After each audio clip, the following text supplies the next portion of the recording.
Yeah.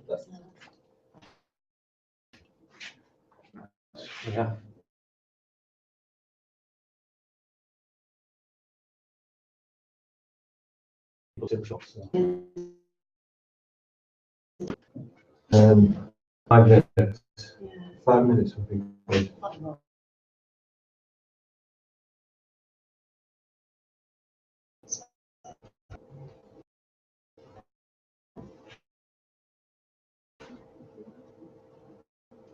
Not really. Which? That at the back. I'll move that. That's focus properly. Let's zoom at the back. That's what I was moving.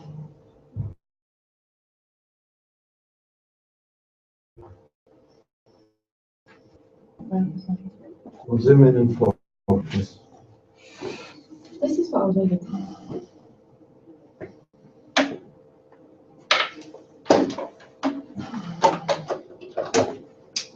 Right.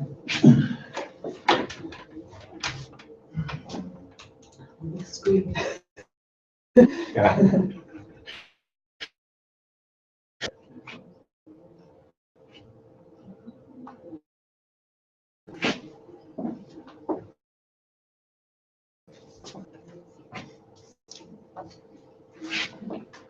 The one with the 7/8.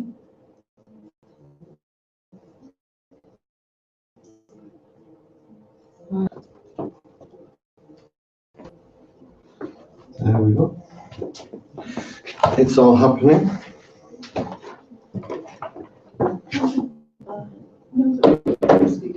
Sorry?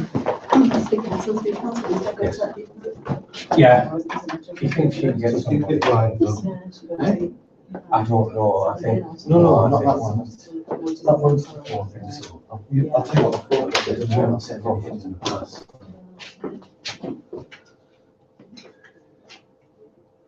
Well, like I say, after tomorrow, I'm looking at a new newsletter anyway. Yeah, don't touch the that's focus.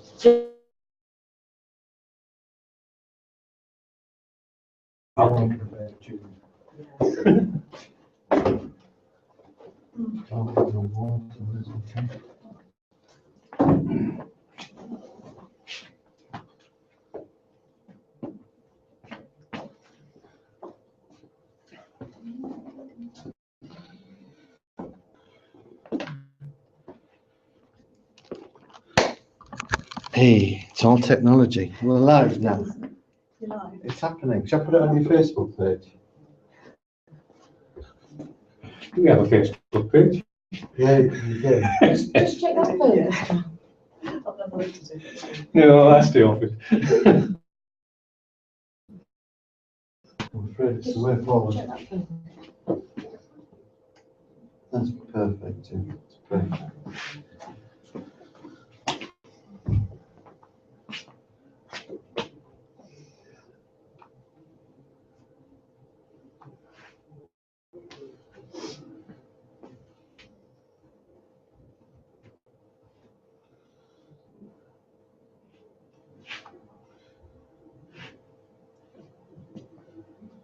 Oh, I can't put it on your community.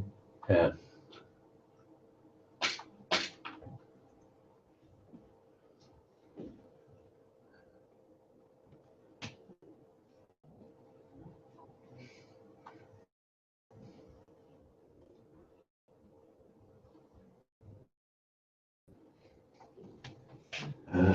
But you did the book, didn't you? Yeah. Right. You always worked here because I recognise you. No, that's 7 years ago. Yeah. Pictures up the post offices. This area. Yeah, I've worked at the other libraries as well. Oh, maybe it's about And other places as well, actually. I've been everywhere. Yeah. Ubiquitous.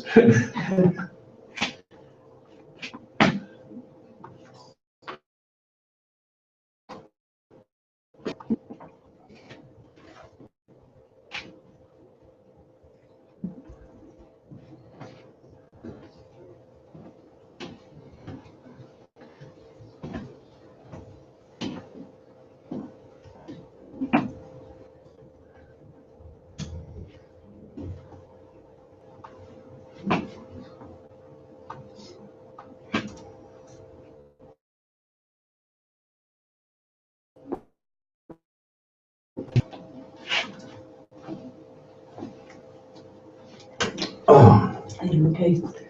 I'm fine. Let them in now. I should be all right. Sure, the way up the door.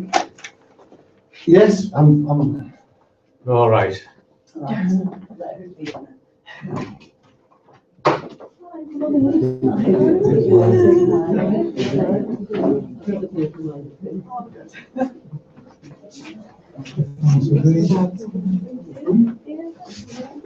Hello, everybody. Come on in, please. Take a seat. Hey, goodness me, what a crowd. Thank you for coming along.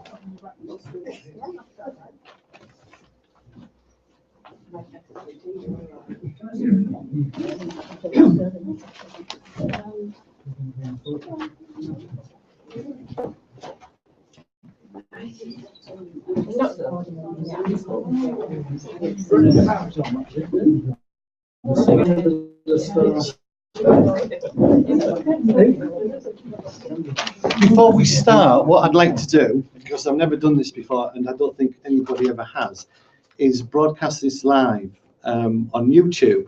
So what I'd like to do is ask for permission if anyone minds being filmed. As I am a cameraman, you sort of might have known cameras are going to be involved. So has anyone got any objections to being filmed or no? Well, you know, it's all very. I'll explain what I'm trying to do when people come in and have a sit down. But is anyone here on the internet? Is anyone here tech savvy?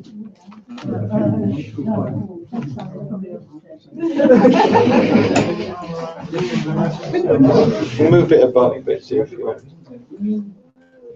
I'm afraid I'm not.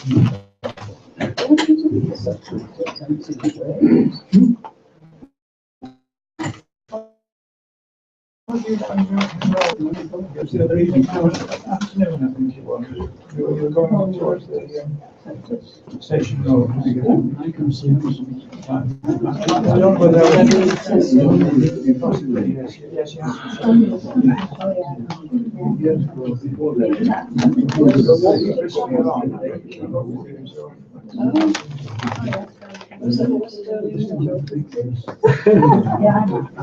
when it was. It wasn't dark, but I realised it was you. You were coming up. Tomorrow. No, what's behind you? Yeah, perfect.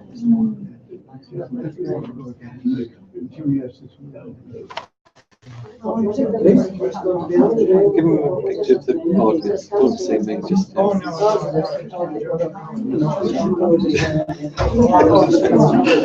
Oh, lucky me. You're in for an afternoon's viewing here.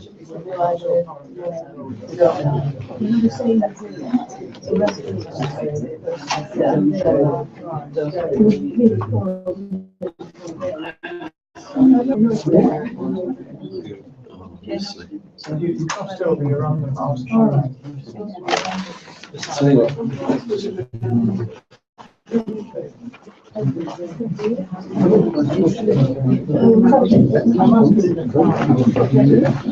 Got any gin in there?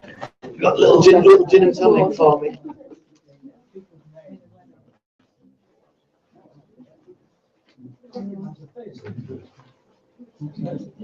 More of them recognise the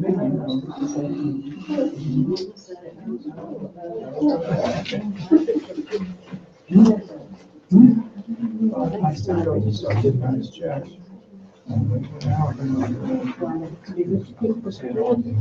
Congregation.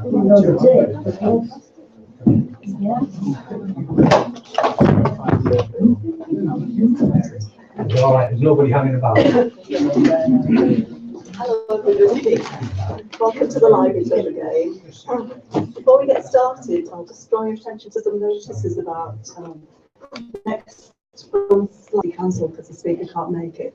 But we're trying to reorganise some things, so there should be a talk still, but we're trying to get a couple of people to fill in. And there are lots of events going on for Local History Month as well, so we put the details up there, and most of them still got places on if anyone's interested. Some of them are happening here and some in the reference library. Okay, so if you want to book anything, just ask at the desk.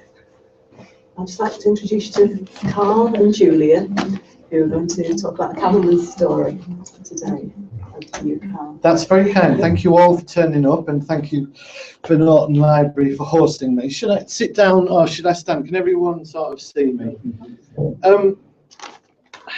I'll start at the beginning, basically. I'm a cameraman. I've worked for Sky News, Reuters, TVAM, and the BBC.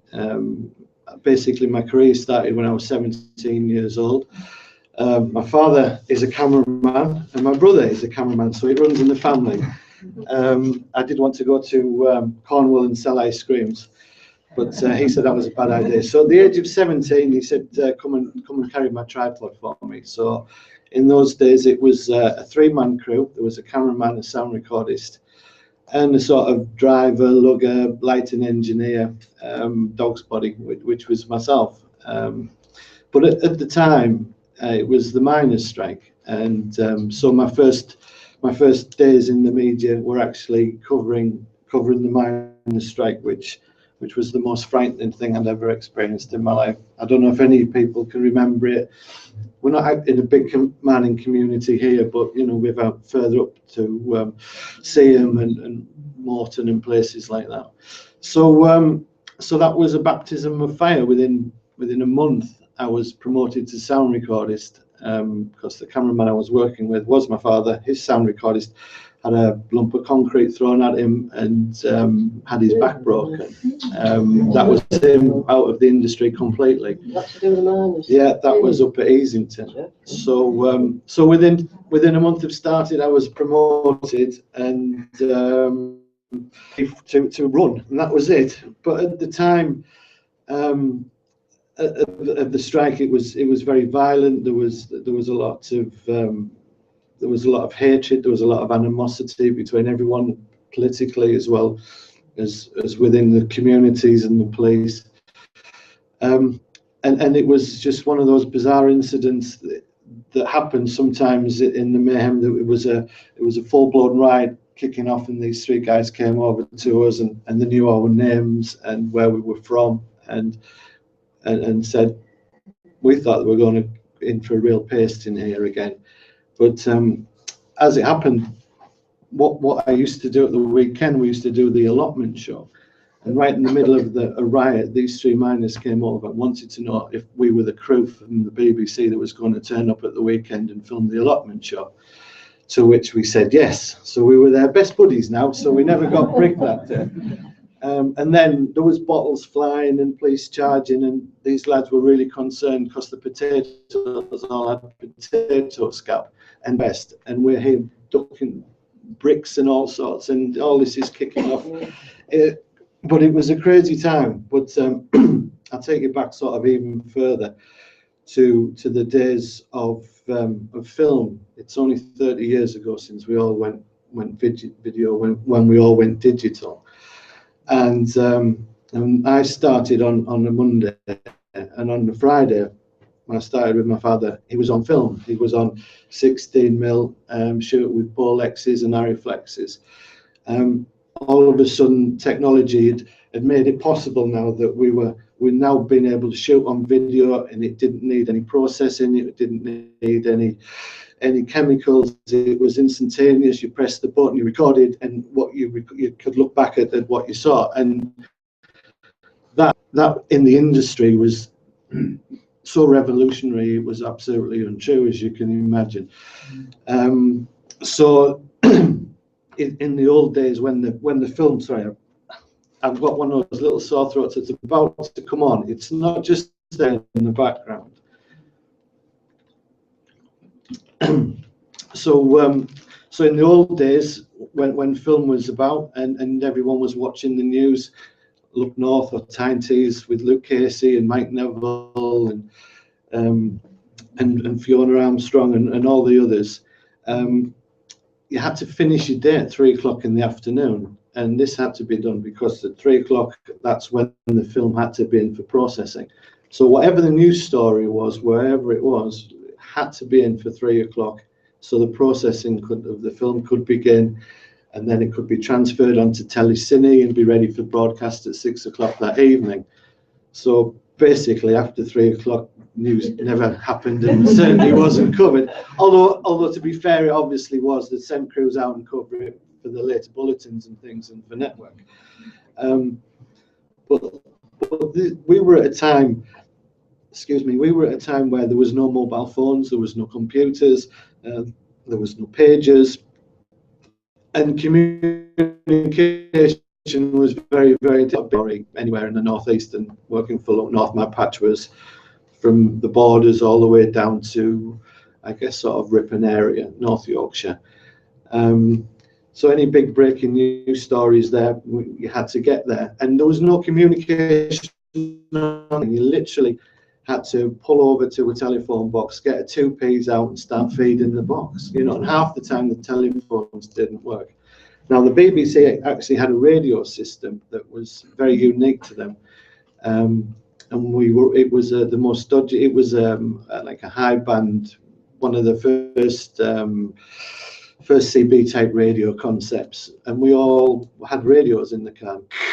But half the time there was no coverage, so anyone that knows the Durham area and Peterlee, everything drops. There was no signal. There was no signal for half the area, so it just didn't work.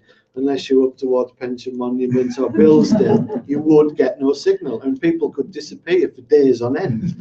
You know, you get called to a job somewhere in the sticks in Carlisle, and literally there's no community. And now we all take all that for granted. So I remember a guy that turned up with a pager, and it was, you know, you phoned this number, and then you spoke to somebody, and they sent a signal, and then it would bleep, and forever we were paid using the pages. And then mobile phones came along, and being in the industry, communication is our business, and so that was most important, that everybody could get hold of mobile communications and phones. I remember the first phones that came along with these great big suitcase jobs like this, and you know, we were scratching, this isn't going to catch on, no one's going to walk around with this, but it was one of the first, and we all used to, I'd come from Teesside, I'll go into a little bit about myself later, but we used to sit in the local pub, which was the Vane Arms in Long Newton, with this great big piece of equipment, and ring up the pub. And we just thought it was great that we could actually talk to somebody in the next room. We could, for the sheer hell of it.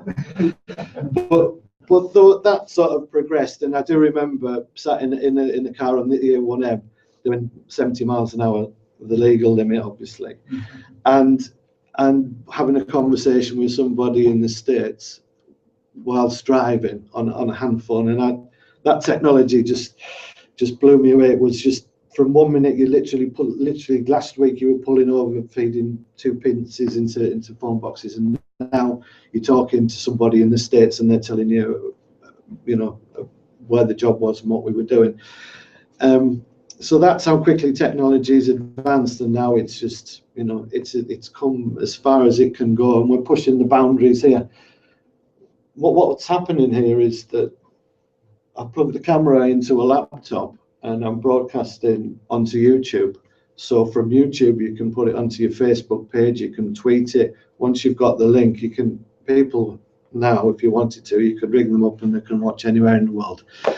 Quality is not particular. Just looking at that image, is the reverse of what that camera is. Yeah, I know. I couldn't understand it. No, neither do I. It's a technical issue. But basically, that's the picture that we're seeing.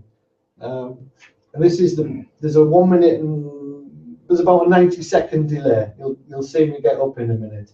And this is the picture that's been live. So if you want to, it's on YouTube. So you just go down to, you can embed it on Facebook, Twitter, anything, or just get the URL. You could actually email it now. Just get the number, they click it and watch it. So this is me on my Facebook page. So you put, this is the way forward. It's cheap and it's cheerful. The quality isn't particularly brilliant, and the gear is not particularly codecs and compression rates and all sorts of things. But fundamentally, everyone's going around broadcasting to everybody these days. So that's so that's where we're at now.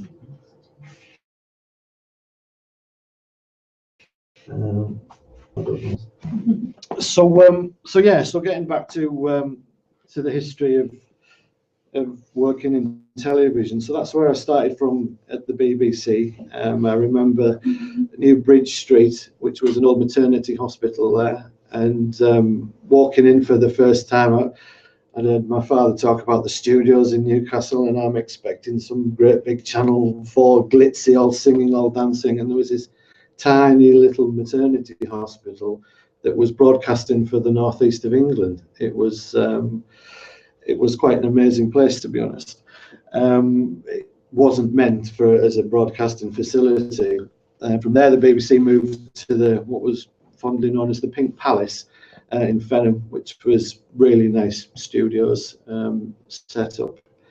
And then, as the technology and things to keep up with it, so to do this, even last year, you would have, or 2 years ago, you would have needed a satellite truck and downlinking and uplinking.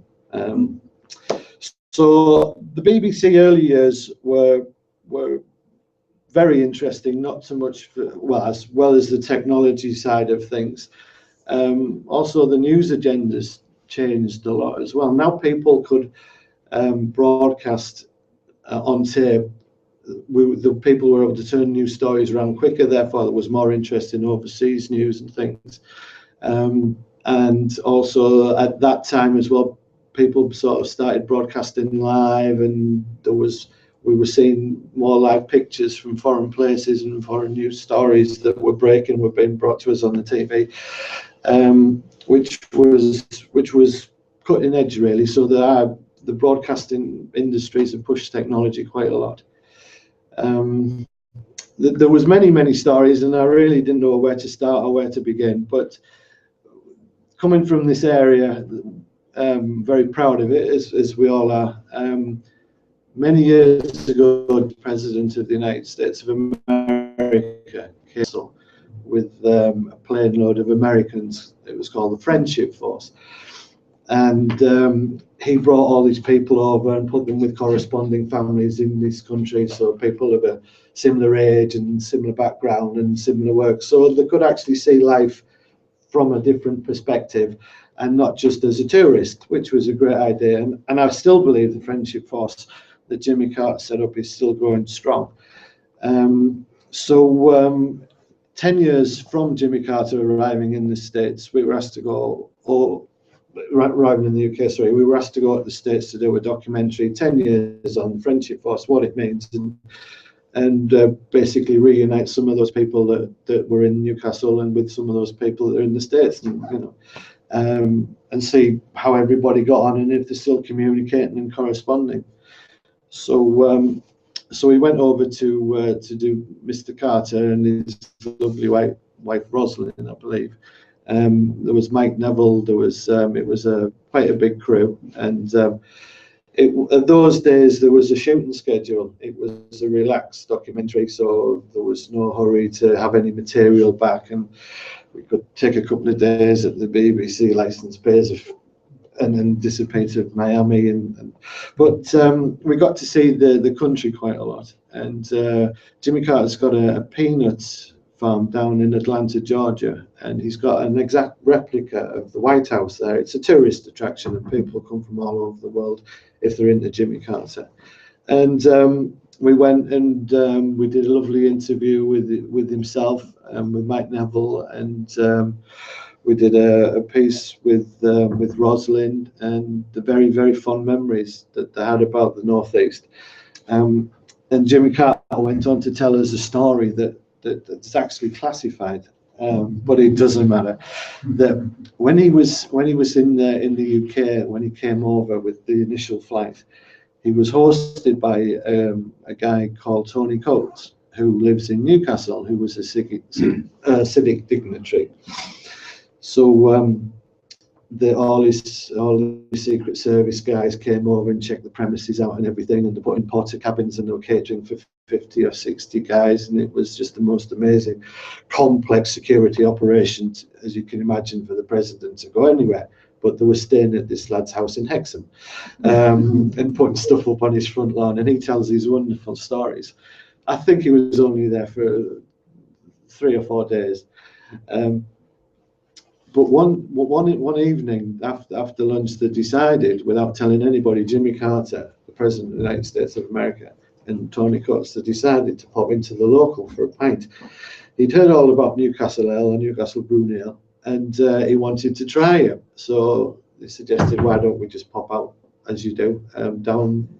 Sorry, I must be boring. So the President of the United States of America and his host decided to pop into the local, and they walked in, and Geordies being Geordies and Northerners being Northerners just took one look, saw who he was, and just carried on drinking. And which obviously the Prime Minister, the President, were found just, in the States, he'd been mobbed and this, but it was, a nod and a wink and how you doing and what do you think of the weather. So he's merrily having a chat away, drinking the brown with the lads and the little whippet under the table, and having, really getting into the culture and talking to all these people. Whereby back at the house, frantic phone calls have been made to the States and the White House that the president has actually gone missing. They can't find him. The president is missing. Where did you last see him? Well, he was in his bathroom and now he's gone. What do you mean he's gone? Well, he's gone. So there was a genuine panic and a genuine emergency, and I believe that's probably in one of the Twitty links somewhere.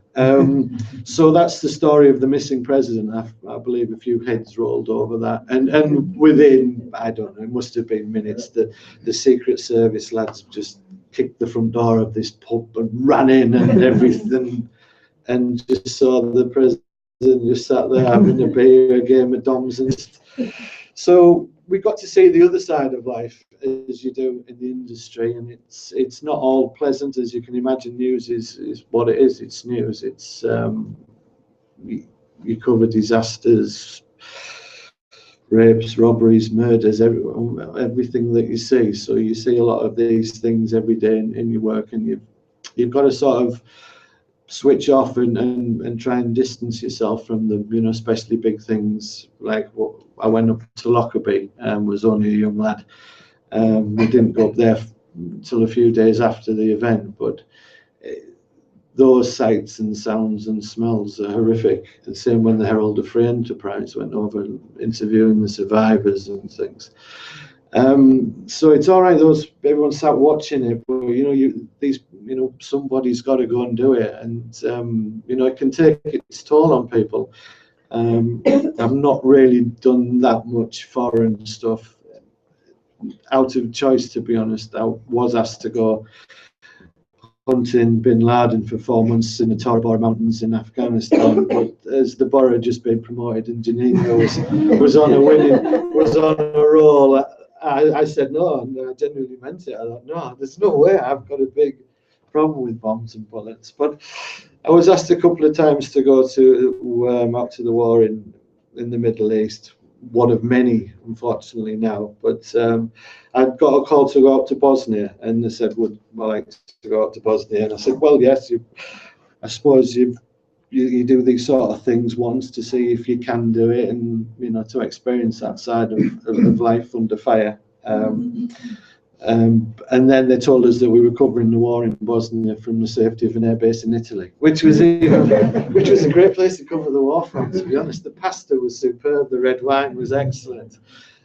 We were actually waiting to go in as the other crews were coming out, but the war it petered out and the interest was lost, and it got quite political. But we went to the refugee camps, and we were speaking to the survivors, and a lot from the airbase and things. And this one particular time there was the minister, the Armed Forces minister came. He flew out, and it was all big hush hush, obviously being a primary target. And technically we were in theatre. The airbase was guarded by the Italians. The Americans were over there. The Brits were over here. We had our Tornadoes all packed in bunkers and hidden away. The Americans had the A-10 Warthogs that were just lined up right next to a cappuccino. But all, so if there'd been something incoming, you know, the whole lot would have gone. Anyway, the Americans are a different story, but we got on very well with them. So the Armed Forces Minister, he came, and like I say, it was big hush hush, and what he was going to do was going to fly in and basically say hello to the troops, and he was going to be airlifted onto HMS Splendid, which is one of our nuclear submarines. So I was told as a VIP, can't tell you anything about it, but get on this helicopter now, we're going out to this ship. So myself and the reporter, we got on the helicopter because we'd been on this airbase for a couple of weeks, basically waiting for the Tornadoes to come back in, and we were there in case something happened. So that was our primary role. We were the pool crew looking for the Tornadoes. So fortunately, the lads came back, and we used to go drinking with the pilots, and the war was briefly halted. Several of the pilots twisted ankles playing football and could not fly their jets. And that is gospel. The war was halted, and the doctor put an end to all sports outside. That's probably classified, but hey. So getting back to, so we flew out onto HMS Illustrious, which was our big carrier out there in theatre just off the Gulf, just offshore, sorry. And we all met, and there was the Admiral there, and there was several other ships in the captains. It was all brass and spaghetti and bread and dawn. There's me like this, sweating, smelling, not washed for days, just sitting around air bases. And so I was introduced to the Armed Forces Minister, and we all had cocktails and canapes, and he was telling everyone, his PR people were saying that he was going to fly out on a helicopter first thing, be winched down to HMS Splendid, and he was going to stay on the submarine, and then they were going to go and do their own thing. So it was all top secret. They couldn't tell us where we were flying to, how long we were flying, where we were being dropped off. All I knew that I was getting pictures of the Armed Forces Minister being winched onto a submarine. So we spent the night on Illustrious, and got a knock about 3 o'clock in the morning saying, right, we're going. And obviously there was no point asking where we were going. We just went. In fact, I just went. The reporter stayed on board. But the previous evening, we'd been in the boardroom having drinks with the captain and the Admiral of the Fleet, which all sounds very grand. And indeed it was. And I was just after, give me a pint of Stella and let me stand in the corner. But the Armed Forces Minister was telling his PR people and the Admiral and the captain that what was going to happen. And I said that, having filmed in helicopters a lot, that it's very difficult to get a shot looking straight down at the minister being winched onto the helicopter. So everyone sort of paused and said, so that this says the shot wasn't going to be particularly good and not what we were after. So the Admiral said, well, what sort of shot would you like? So I said, well, ideally about 200 feet. I'd like to see the helicopter winch the minister down onto the submarine and look at it from about 400 yards away. So the Admiral said to the captain of the ship and said, get this man a helicopter. And I thought, wow. Hey. So I thought, wow, wicked, I've got my own helicopter. And it was a Lynx. I'm a bit of an aeroplane helicopter buff anyway. So so I get a knock on my, I just laid on the floor that night in some junk cupboard. They said that those big ships may look big, but they're not luxurious at all. I don't know how those lads put up with it. The conditions, they were terrible. There was anyway. So so I got a knock on the door and was taken to the deck, and there was this really disgruntled looking pilot who was called Stu, and it was his day off. And he wasn't very happy because he shouldn't be flying, and who the hell was I? And I said, I'm just a cameraman, mate. So I said, I explained the story that I needed another helicopter. And halfway through, I realised I shouldn't have just said nothing. But by which time it was too late. So we took off. The minister was on board Sea King, and we were following in a Lynx. Well, the Lynx is a very fast helicopter. So we were just tootling about, basically. And there was myself, the pilot, and the co-pilot. In helicopters, the pilot sits in the right-hand seat. In civil aircraft, it's the left.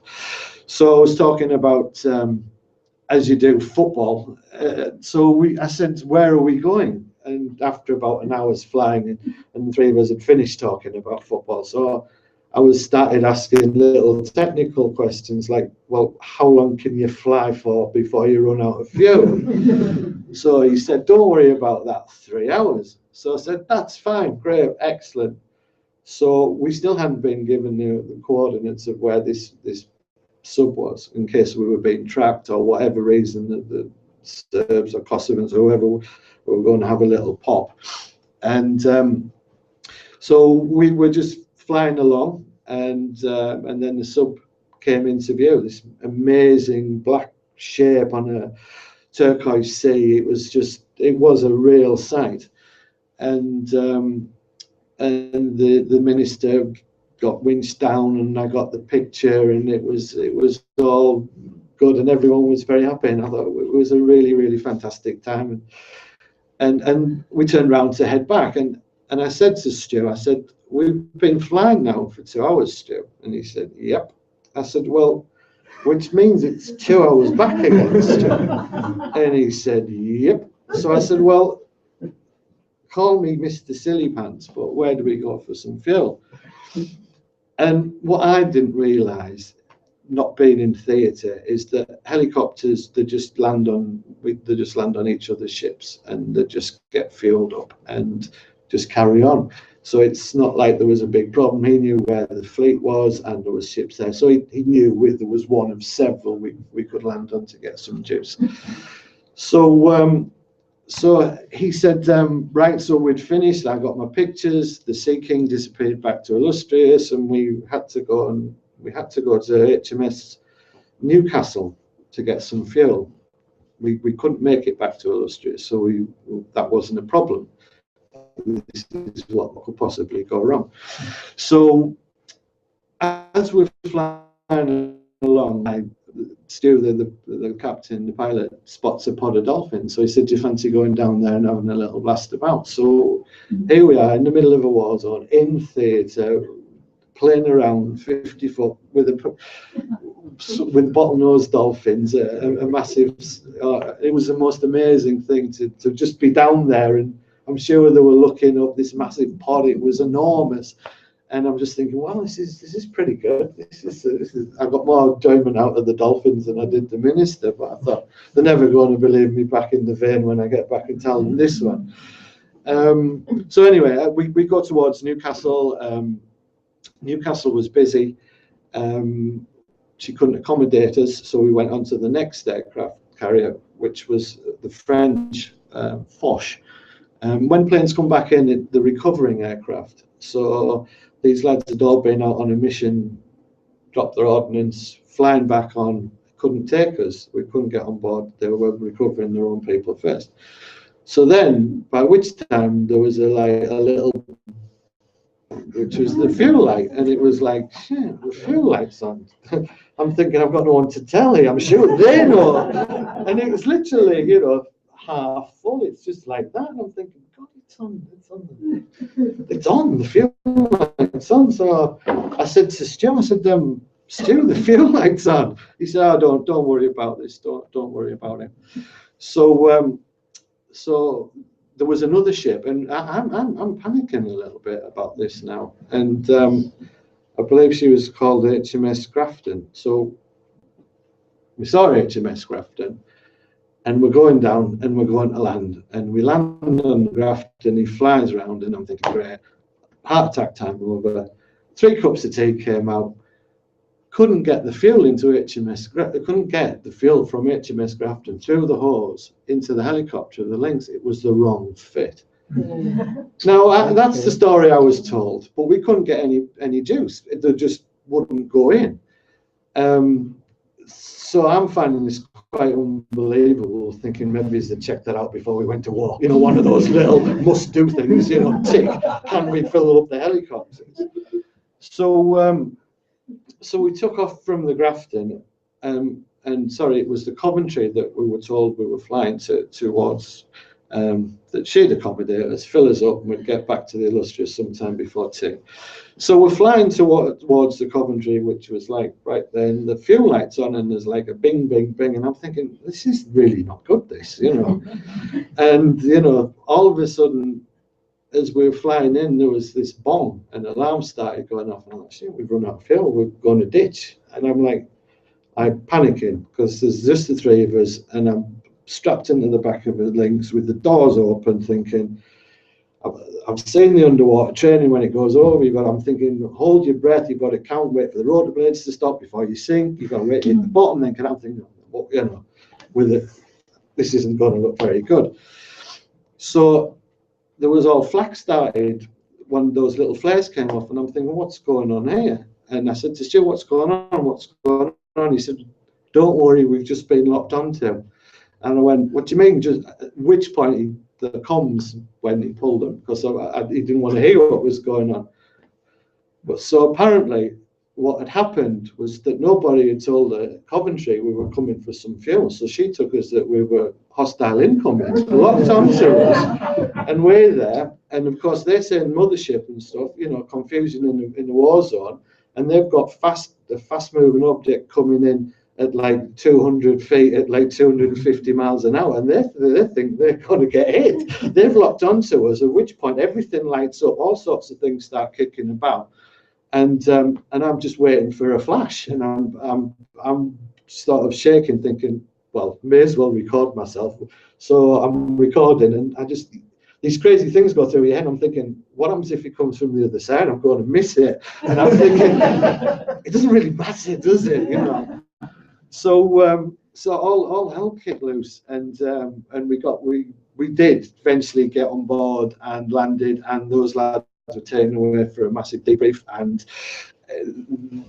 I don't know what happened, but so that was sort of my flying experience and war experience. But talking to the lads that really went to the sort of into cookies and all the enclaves and things, you know, and seeing the atrocities, it's something that a lot of them have got to carry about with them as well for life. You know, those memories are there.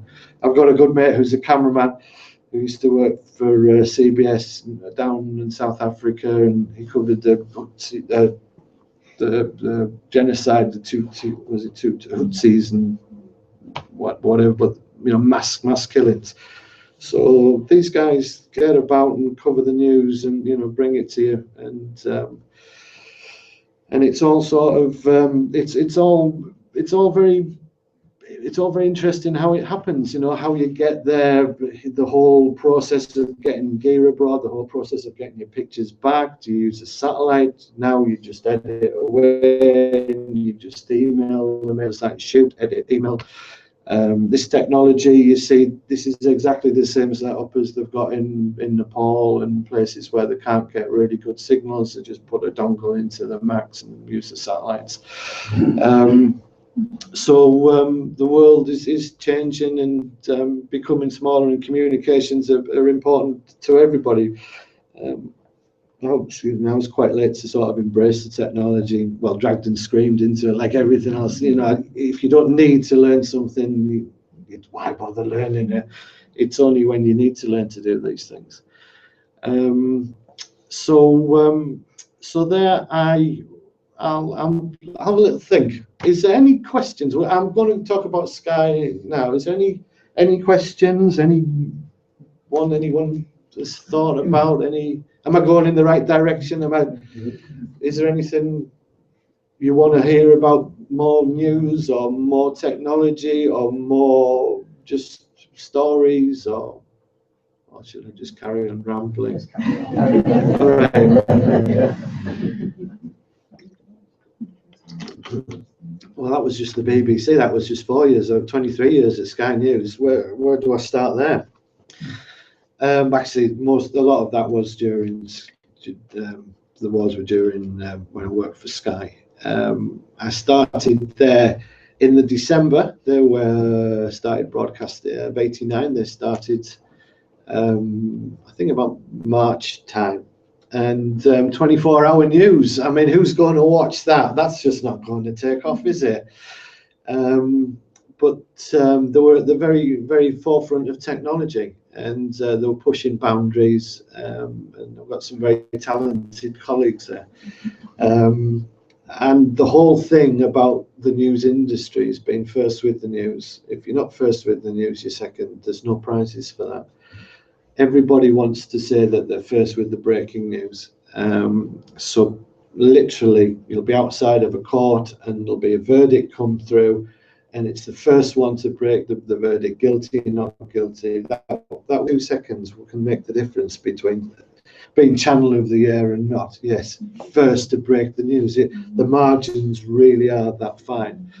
And of course, the bosses are sat there in their offices watching all the other feeds. You know, why haven't we got an interview with him? And why didn't we do this story? So the news agenda was generally led by the news. Now the news agenda, and these are all my personal opinions, is being led by us, the people. What's trending, what's popular.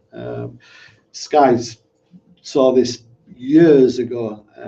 They were looking at broadcasting live on the internet, and we were told by whatever date 50% of people will be accessing their material online, and you know, you're thinking, is it really going to take off? Is it really going to be that big, the internet and everything? And it is, and it was, and they had amazing vision. So they pushed the boundaries with the broadcasting and the news coverage, and getting things on the air first, which is what it's all about, really. So Sky have got 5-6 bureaus throughout the world, and basically the world's just like with the BBC and ITV. There's a Europe correspondent and an Asia correspondent, and I think the news comes and goes in cycles. Sometimes it's busy over there, and sometimes people in Moscow might not do anything for months. But what I have noticed, and I don't know if it's just me, but looking at the way the weather is and the global warming and the effects over the last 5-10 years, the amount of flooding I've done in Cumbria, down North Yorkshire. You think, did we always have that amount of rain? Was there always that amount of flooding? And is it the building of floodplains? Is it drainage problems? Is it global warming? But the floods over in Cockermouth were quite an amazing experience. It was just one of those days where after 2 days of rain, I just knew that I was going to go out and start covering floods. Nobody knew where. Normally some parts get it worse than others. And the south had been hit quite a lot over the years, and I guess it was the north's turn. And all day I'd been told, no, we're not interested in the weather. I'm saying Teesside's underwater, so if Teesside's underwater, it's going to be worse over in the west, where it's predicted to be very heavy. So about 4 o'clock in the evening, I got on the road and was told to go over to Cumbria. So we all in Keswick, and the water's bursting, and its banks, and it's bridging, and it's bad, but it's not too bad. And then round about 11 o'clock, we all got a call to go to Cockermouth. Cockermouth's underwater. So we're all on the sat nav and things, and it took Keswick to Cockermouth probably 20 minutes. It took 3-4 hours. The roads were just impassable. I mean, Cockermouth was completely isolated. We managed to get they started broadcasting, and I managed to get in about half an hour after them. And I was talking to the lads on the phone. The conditions were as bad as I've ever seen in my life. The rain was horizontal. The wind was incredible. You couldn't stand up. The roads were completely blocked. There was cars abandoned, floating in. and everyone's getting out of Cockermouth, and of course it's the cameraman, and we're going into Cockermouth. It's the same with any disaster, any emergency. Everyone runs away, but we run towards it. So as we were getting into Cockermouth, it was just one of those scenes that you see out of a Rambo James Bond film. It's amazing. There was the rain's coming down, the sirens are away. You just the sea of flashing lights. The helicopters were literally 50, 60, 100 feet, pulling people out of buildings. We started broadcasting, and they were pulling people out of the shop windows, or they were expecting a large loss of life. And thank God there wasn't. And the scene, I remember looking at Cockermouth High Street. There was a speedboat going down there, and there was a speedboat going down there, and a guy hanging off a winch from a helicopter. And you sort of sat there, and the adrenaline's pumping, and it's kicking in, and you're going to get the right shot. You're in the right place. You got to think about your own safety. The police lads are doing their own job. Cars, vans, helicopters, everything flying all over the place. And it was just one of those amazing experiences that you see and you try and capture, and you just concentrating on holding the camera steady. You're just holding it, just letting the action take place in front of you. And then it just went on all night. It was just the most horrendous flooding I've seen. The following day we managed to find a hotel, and the bridge we crossed to get to the hotel had gone in the night. We couldn't get back out the way we were.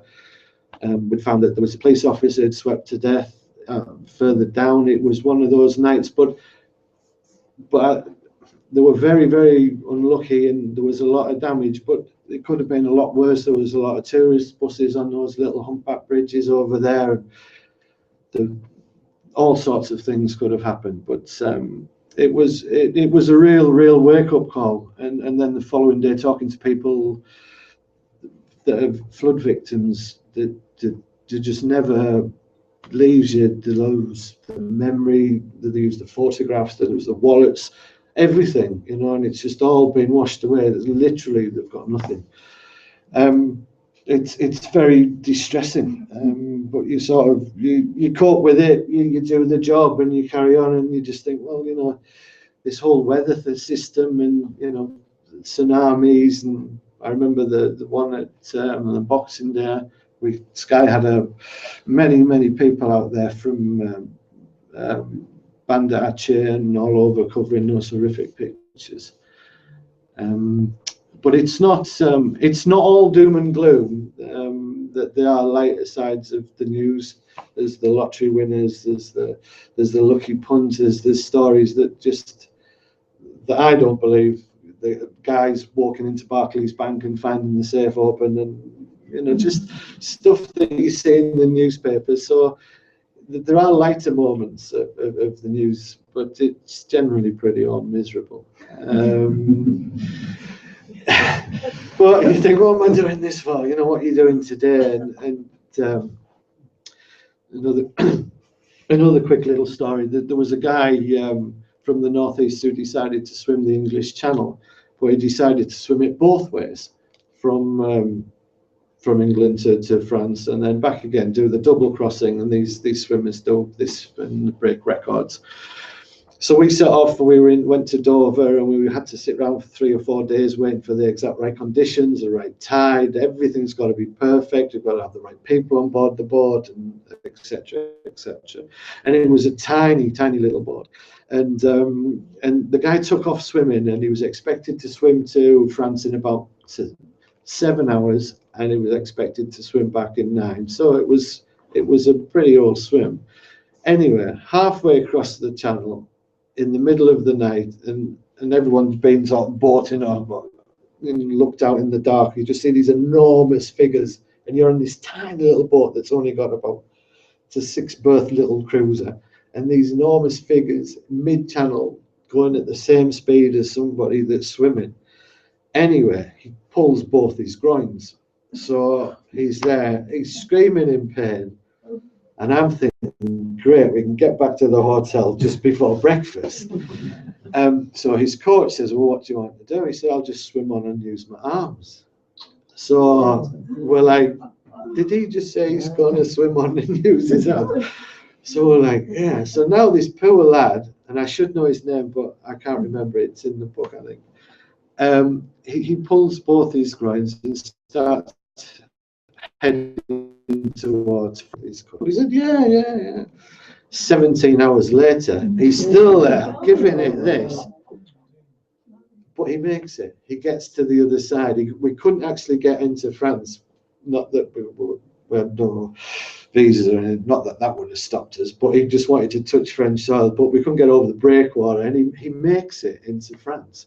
And it takes him 17 hours. And the achievement was just amazing. We were elated. The guy we brought on for the lights was, I've never seen anyone that colour before. It was green, and he was so seasick it was untrue, and we sat on deck chairs that were awash, but this lad was just had this amazing euphoria. It was just, this great buzz, and we'd all literally been awake for a few days waiting to see if this would happen.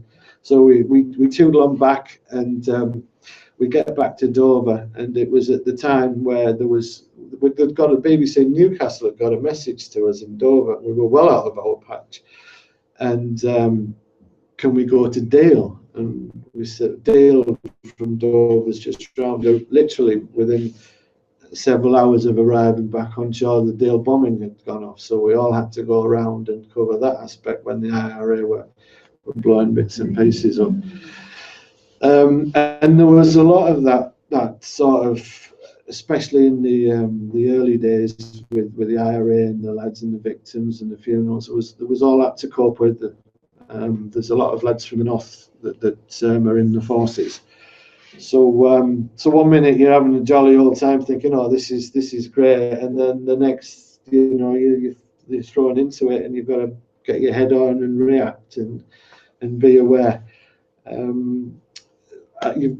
For everything really, it's always one of those situations, being a cameraman, where you've got to think, you've got to be conscious of who's around you, where you're at, what environment you're in, who you're speaking to, what the potential dangers are, what the risks are. I got a call to go to the Medwell riots when they went up on a Monday night, and basically 2 young lads had been killed, and the police had been following them. And from there stemmed the riot in Medwell, and I got up there having played five-a-side and had my joggy bottoms on and my trainers and a t-shirt and my camera, and I turned around this corner and there's three lads on the bonnet trying to put the windscreen in with baseball bats, and I'm thinking, I'm just not welcome here. So I'm ringing the news desk going, look, it's really kicking off up here. The certain things are like the helicopters are out again, people are running around with baseball bats. If you've got a camera, you're a target. This is really a bit crazy. So you do what you do. You go back in there and get the pictures. And then the following night it escalated, and it just got worse. And then by the Thursday night, the whole of the West End of Newcastle had gone up. Out towards the General Hospital, Westgate Road, and it was like being in one of those movies again. The post office is flaming, the petrol bombs are being thrown, kids are setting cars alight, and you're in the thick of it, and you're getting the pictures and thinking about your safety. Have you got an exit plan? If this car gets stopped, can we get out where we're going to run to? So you've got to take all these considerations in when you put yourself into these positions. And sometimes you just can't legislate for people throwing petrol bomb at you or a brick at you or putting the window through. So after about the second night, we were going up to Hertz in Newcastle and hiring cars. We were going through that many, with the windows being put in and the tyres being slashed. So we were Hertz and Avis. We were going back there, sending the producers every day to get a new car to be smashed up that evening. But I'm sure they were insured. I'll deny all that. So that was one of those experiences where you sort of think, yeah, your life is in danger. It doesn't take much to be hit on the back of the head by a brake. It doesn't take much to be run over, whatever.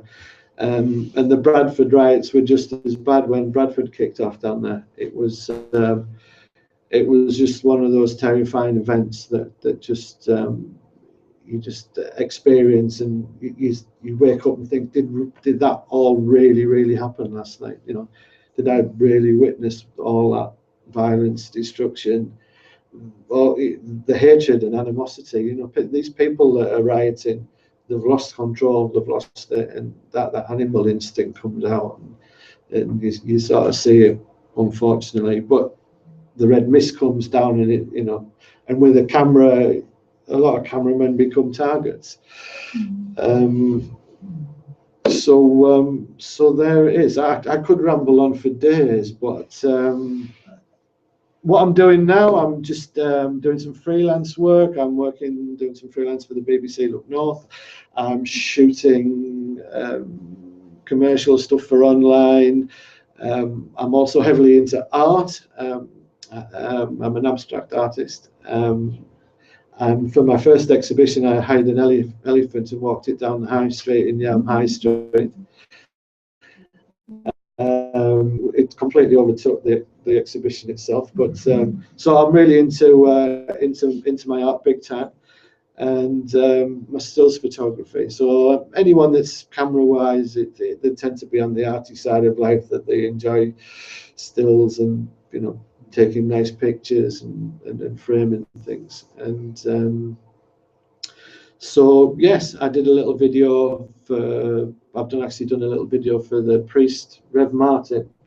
When he came in, I popped down and we took some pictures of the toddler group and put him so he could tweet it, so he could let people know he was about and doing his thing. And a little pop-up art exhibition in his hall on the back of that. So we got 7 artists together and had a little pop-up art exhibition. So and I've shown in the King's Coffee House my stills. So I'm really into the still side of photography as well. It's nice just to disappear into the woods and take the old camera out, and wildlife and birds I'm into, flights I'm sort of into, and that's it really. So it's been an hour. Can I just say thank you, Karl, for an interesting insight into the world of the cameraman and the unusual appearance of a camera. And we're not terribly used to cameras in here, are we? Well, it's a first. I don't know if this is going out or not. It says it is, but who knows? So if you'd like, I'll give you all a card and check my website out. There's a link to my book on there, and also the video will be on there as well. You have to go to the YouTube channel, but that should be up there if you want to see yourself, and no doubt there'll have been 3 or 4 people watching. But I just thought it was an interesting thing to do. Not that I'm massively publicity hungry. People that know me, I like to live below the radar, but by the same token, there's a lot of lads in the industry who bring you pictures who don't get the credit they deserve, and so, you know, maybe I'm standing up a little bit for those.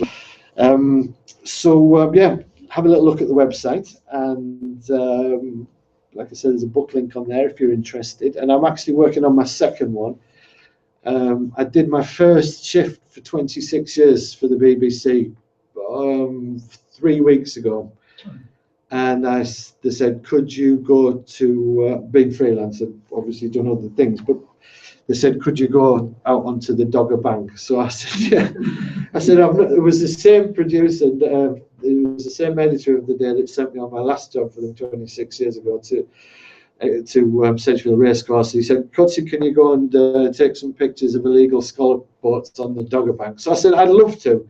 So we took off, and that was really interesting. I managed to drop my little Canon power shot onto the Dogger Bank, 10 miles out of Whitby, and it's there being eaten by crabs as we speak.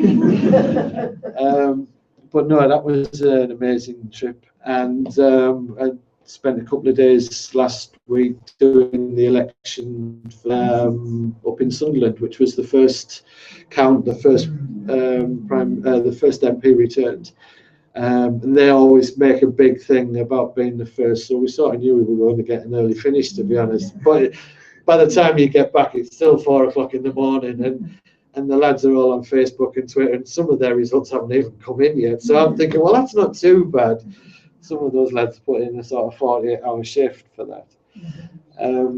So yes, so I've done, like I said, I've done 1 or 2 little videos for Stockton, and I'm not going to get into the politics of Benefit Street, but there's 2 sides to every story, and I just took some nice pictures of Stockton in the interest of balance and fairness to say, yes, those characters, those people are in every town and city in the country, but this is the real Stockton.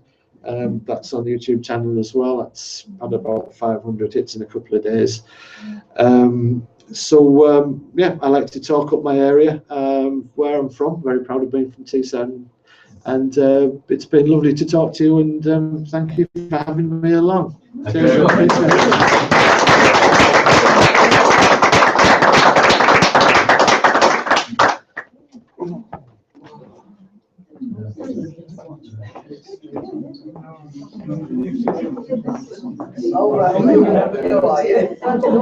Cheers. Yeah, there's the sort of book details on the website and things.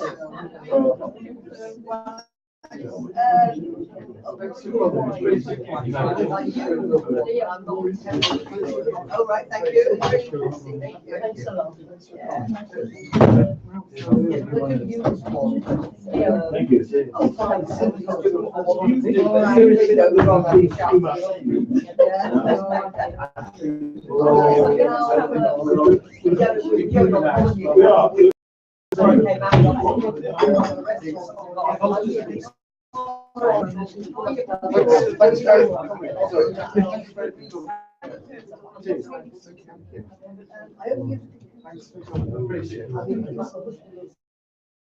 Yes, I think thank you guys. I think there's so many images on the telly, the whole shock factor. My friend,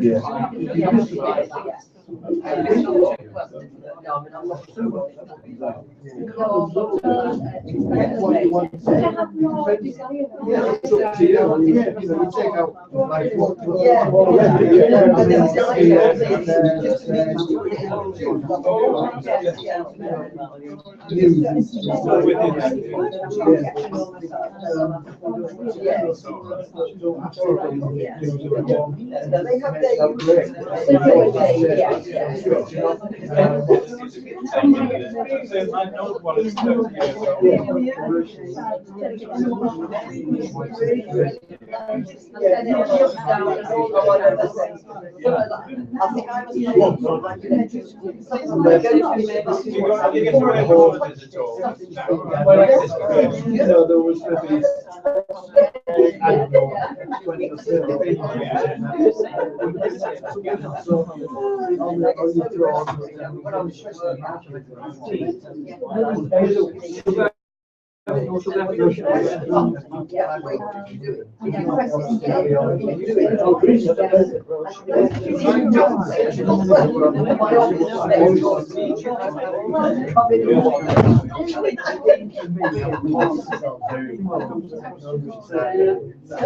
it is amazing.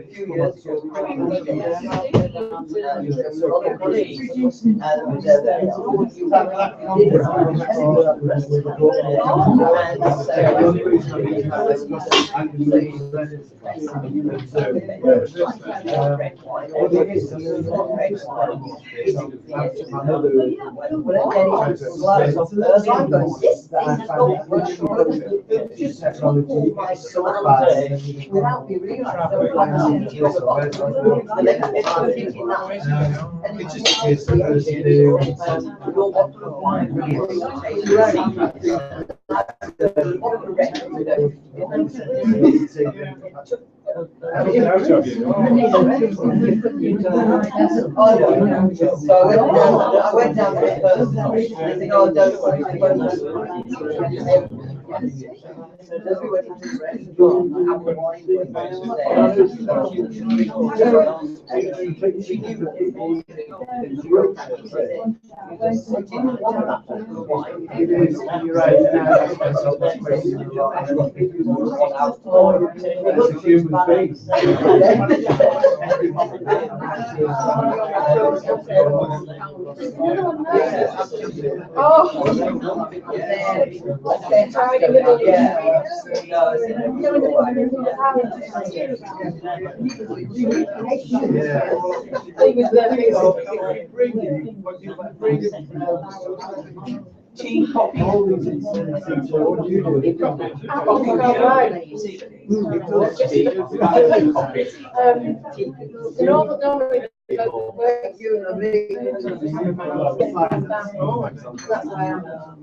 No, not the job.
This one's got sugar.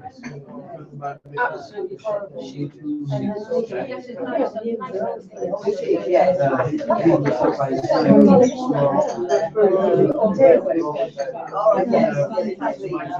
expect to see. Thank you very much.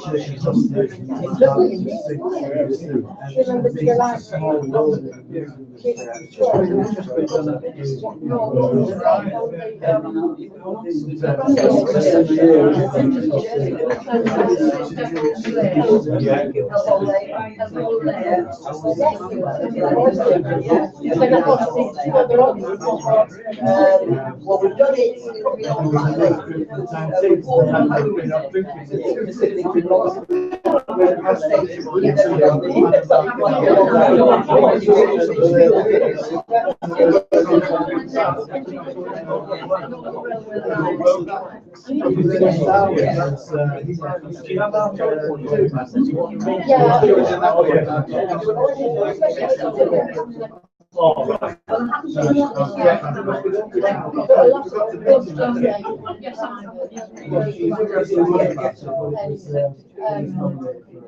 I think some cameraman was go for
Technology is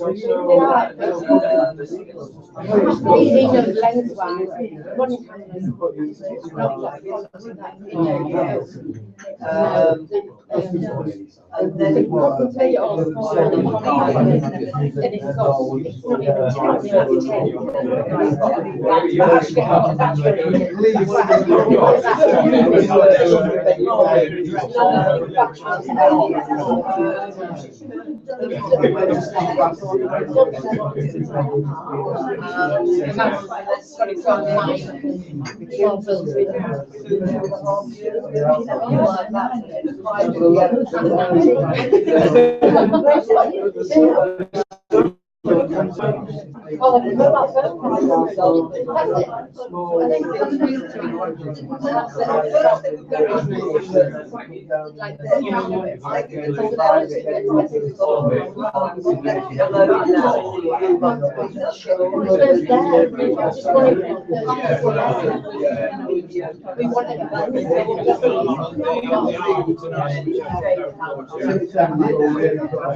which is just the same as the old one.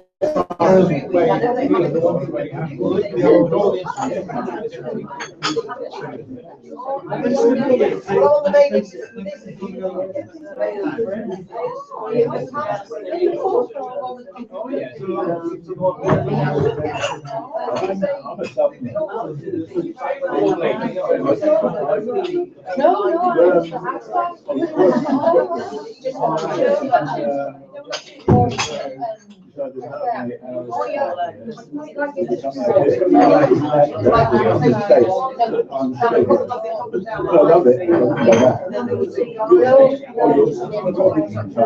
did they have this?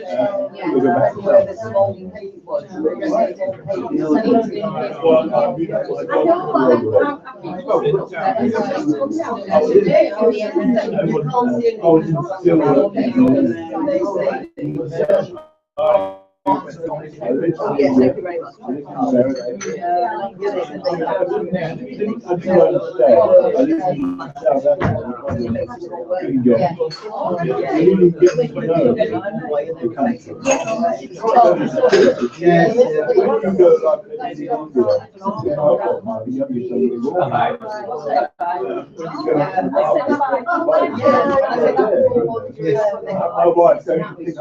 you very much. Cheers, thanks for coming out.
Yes, very pleased.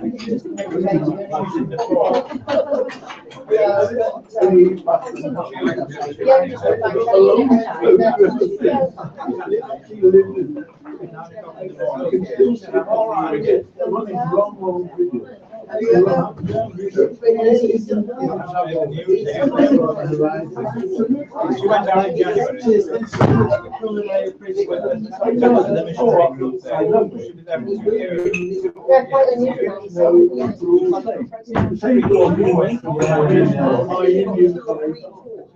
We talk about the girlfriend and the girl. Quite unusual these days.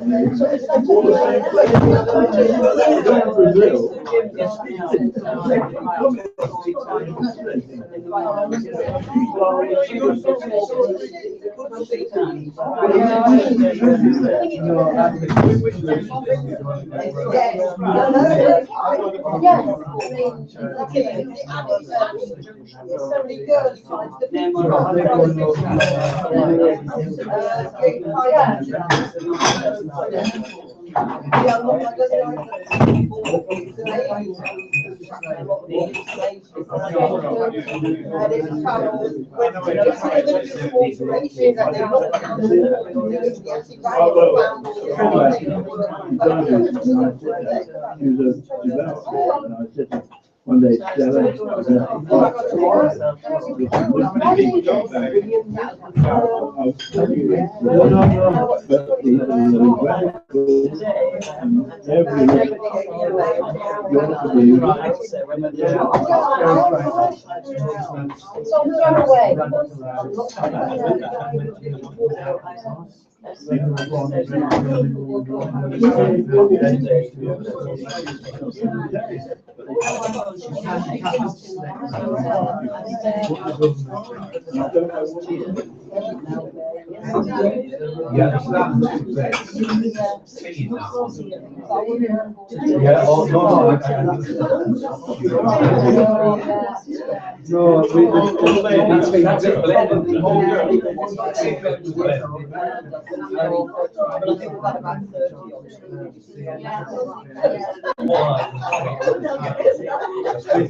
Thank you very much. I appreciate you. Thank you. I just thought these people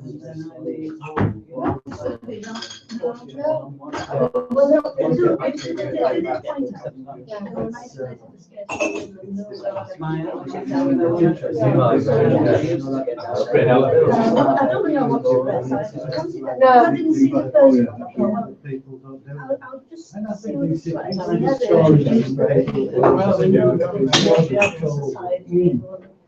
you imagine there would be a strong sense of community. Well, I got to Oh, yeah. I may have told you. I got to talk well, yeah, that nearly closed down about 6 years ago. Much trouble, but. Fairish.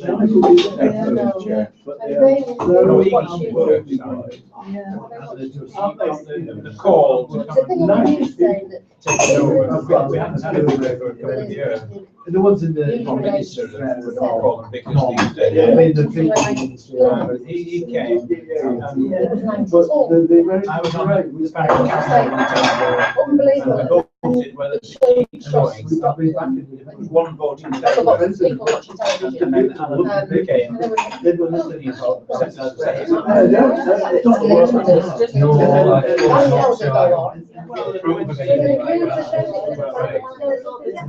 It's easy to make it easy. Another chap was about my age.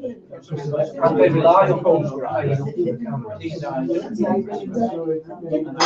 Yeah, it's just like that, really. but you say they about 200 The next year, the local news said that the police were asking for a video to consider prosecution.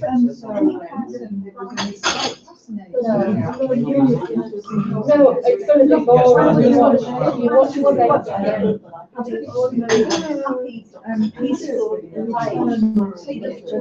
Yes, very, I didn't want to irritate all these things. Anyway,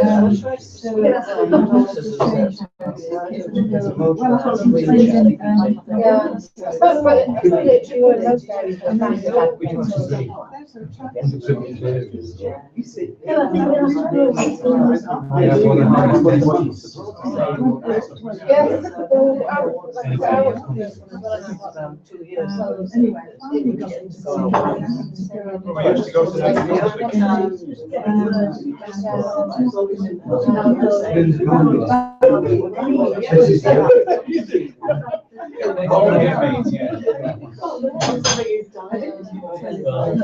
no.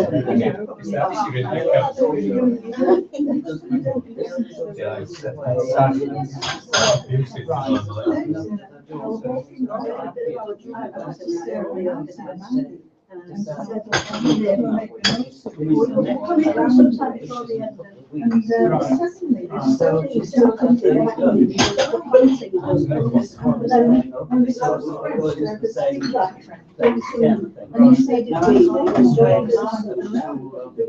was army camp.